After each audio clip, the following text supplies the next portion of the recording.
Hello hi, स्वागत आहे तुमचं ज्योती पवार यूट्यूब चॅनलमध्ये। श्री स्वामी समर्थ सर्वांना। तर छान अशी सकाळची सुरुवात झालेली आहे। पाहू शकता छान अशी माझ्या मुलीने बाहेर रांगोळी काढलेली आहे। आता सुट्ट्यांचे दिवस आहेत आणि पूजाही झालेली आहे। सकाळचं वातावरण कसं आहे तुम्ही तर पाहू शकता। आता उन्हाळ्यामध्येच पावसाळा सुरू आहे, तर असं वातावरण आहे। खूप छान असं वातावरण वाटत आहे, पण मे महिना तर आपल्याला एन्जॉय करता येतच नाही आहे। तर सकाळी असं पोरींना मी नाश्ता करून देत होते। त्यांना आज खायचं होतं म्हणजे ते सुशिला। तर तुम्ही सुशिला खाता का आणि कशा पद्धतीने बनवता हे मला कमेंटमध्ये नक्की सांगा। तर अशा पद्धतीने मी सुशिला इथं बनवत आहे। जे चुरमुरे असतात आपले साधे, तर ते चुरमुरे पाण्यातून काढून घ्यायचे आणि आपलं पोह्याला जे आपण फोडणीला टाकतो, कढीपत्ता असेल, परत कांदा असेल बारीक कट केलेला किंवा मोठा, तुम्ही जसं कट करून टाकू शकता हवं तसं तुम्हाला। तर हळद अशी फोडणीमध्ये टाकली, शेंगदाणे वगैरे टाकले आणि छान असं भिजवून घेतलेले आपले जे चुरमुरे असतात ते असे छान मिक्स करून घ्यायचे। नंतर त्याच्यामध्ये कोणी बारीक म्हणजे मोठाड असं शेंगदाणे ठेचून टाकतं, कोणी असे अख्खेच टाकतं।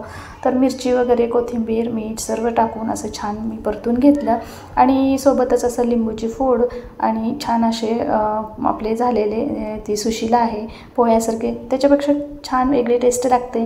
तर अशा पद्धतीने नाश्ता करून दिला आणि त्यानंतर आमचं अचानक ठरलं ते म्हणजे गावी येण्याचं। तर सकाळी घरातून निघताना काय मला व्हिडिओ घेता आला नाही। मग एक ठिकाणी नाश्त्यासाठी थांबली होती बस, तर तिथे लालपरीनेच आम्ही प्रवास सकाळचा सुरू केला। खूप छान असं वातावरण होतं। तर तुम्ही पाहू शकता पाऊस येत होता। पावसाने तर खूपच लवकर सुरुवात केलेली आहे। मान्सून यायच्या अगोदर आपला नाही महाराष्ट्रात यायच्या अगोदर सुरुवात झाली। रात्रीचं आम्ही यायला उशीर झाला, उशिरा निघाल्यामुळे आमचं नियोजन उशिराचंच झालं आणि सकाळी असंच थोडंसं शूट घेतलं मी। छान वातावरण होतं, थोडंसं असं उष्णता वाटत होती म्हणून मिरच्या सुकायला इथं टाकलेल्या होत्या, तुम्ही पाहू शकता। आणि छान वातावरण होतं, कडक ऊन पडलेलं नव्हतं, पण थोडीशी उष्णता असं ऊन चमकत होतं म्हणून मिरच्या आम्ही सुकायला टाकलेल्या होत्या। तर अशी छान सकाळची सुरुवात झाली। रात्रीचं काही शूट घेतलं नाही, आलो जेवण केलं आणि झोपलो सकाळची। मग अशी आंघोळ वगैरे झाल्यानंतर छान सुरुवात झाली। इथं बनवत होतो आम्ही पापडाची भाजी। कोणाकोणाला पापडाची भाजी आवडते नक्की कमेंटमध्ये सांगा। कोणी खाल्ली आहे। कुरडे आणि पापडाचा जो चुरा होतो त्याच्यापासून भाजी बनवत आहोत आम्ही।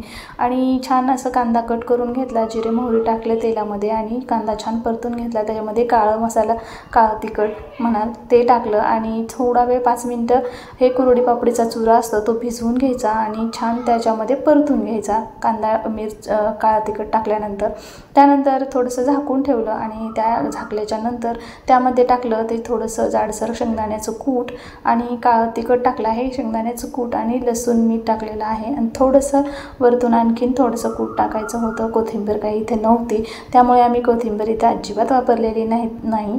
मात्र गावाकडे काय असतं काय नसतं असं, तर भाजीला काही नव्हतं म्हणून पापडाची भाजी अशी बनवली चमचमीत अशी, खूप छान टेस्टी लागते।